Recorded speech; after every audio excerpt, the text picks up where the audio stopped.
তো গোপালগঞ্জে যার জন্য তো এরকম 28টা সুটকেস, বাক্স, পেট্রা, হীরা জহরত, এত ডলার প্যাক আপ করতে হয় না। সাংবাদিকরা জিজ্ঞেস করেন, আমি খুব অবাক হয়ে যাই, জিজ্ঞেস করেন 2 বছরের মধ্যে জিজ্ঞেস করেন, যখন টক শোতে যে জিজ্ঞেস করেন শেখ হাসিনা আসছেন কি বলবেন, বলে না কি বলবো, ওটা তো লিমিটেড, মানে 2-3 জনের মধ্যে, আমি মঞ্জু ভাই বা মান্না ভাই আমরা 2-3 জনের মধ্যে আলোচনা করি টক শোতে। যে আজকে আপনাদের সামনে বলতে চাই তিনি আসছেন না, আসতে পারবেন না। কেন পারবেন না? 1981 সালে তিনি স্বামী সন্তান নিয়ে প্রবাসে ছিলেন এবং সরকারের আনুকূল্য নিয়ে, তৎকালীন বিএনপি সরকার, সেই সরকারের আনুকূল্য নিয়ে, অনুমোদন নিয়ে তিনি বাংলাদেশে এসেছিলেন। যখন তিনি বাংলাদেশে আসেন শেখ হাসিনা, তখন শেখ হাসিনার হাতে কোনো রক্ত ছিল না। শেখ হাসিনা নিজে কোনো সংবাদপত্র বন্ধ করেনি, লেথাল উইপন ইউজ করার জন্য কোনো নির্দেশ দেননি, রক্ষী বাহিনী তিনি ক্রিয়েট করেননি, একদল তিনি বানাননি, গুম করেননি। যে রক্ষী বাহিনীর লোকজন যে গুম করতে, এই কাজগুলোর সাথে উনি জড়িত ছিলেন না। ওনার বাবার প্রশাসন, ওনার বাবা জড়িত ছিলেন, শেখ মুজিবুর রহমান জড়িত ছিলেন।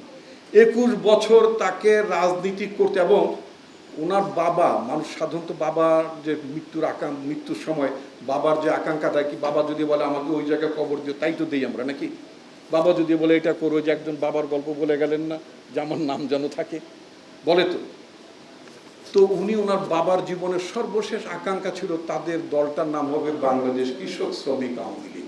উনি সেটাও রাখেন নাই। উনি বুঝতে পেরেছিলেন যে বাংলাদেশের মানুষ বাকশালকে ঘৃণা করে, ওই নামে রাজনীতি করা যাবে না। সেজন্য তিনি বাবার সর্বশেষ ইচ্ছার নামটা পর্যন্ত বাদ দিয়ে তিনি আবার বাংলাদেশ আওয়ামী লীগে ফিরে এসেছিলেন। অর্থাৎ বাবার পথে অনেক বছর তিনি ছিলেন না। তো এবং শেষবার ওনাকে বলতে যে আমাকে ক্ষমা করেন, আমাদেরকে ক্ষমা করেন, একবারের জন্য আমাদেরকে সময় সুযোগ দেন। তো মানুষ মনে করছে আচ্ছা ঠিক আছে, মানুষ মাত্রই ভুল করে, তো ঠিক আছে একবার সুযোগ দেওয়া যায়।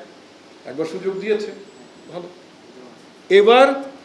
এবার তো ওনার কোনো রিগ্রেট নাই, রিমোর্স নাই, ওনার অনুশোচনা নাই। উনি বলেছেন উনি কোনো অন্যায় করেননি, ভুল করেননি। উনি বলেছেন উনি ভারতে যেতে চান নাই, উনি নাকি গোপালগঞ্জে যেতে চেয়েছিলেন। গোপালগঞ্জে যাওয়ার জন্য কি এত বাক্স পেট্রা বানতে হয়? ঢাকা থেকে গোপালগঞ্জে, আমার বাড়ি গোপালগঞ্জ আর ঢাকার মাঝামাঝি জায়গা হচ্ছে আমার বাড়ি, এই যে মুন্সিগঞ্জে মাওয়াঘাটের কাছে আমার বাড়ি, মানে ব্রিজটা পার হলে তো মোটামুটি গোপালগঞ্জ। তো গোপালগঞ্জে যার জন্য তো এরকম 28টা সুটকেস, বাক্স, পেট্রা, হীরা জহরত, এত ডলার প্যাক আপ করতে হয় না।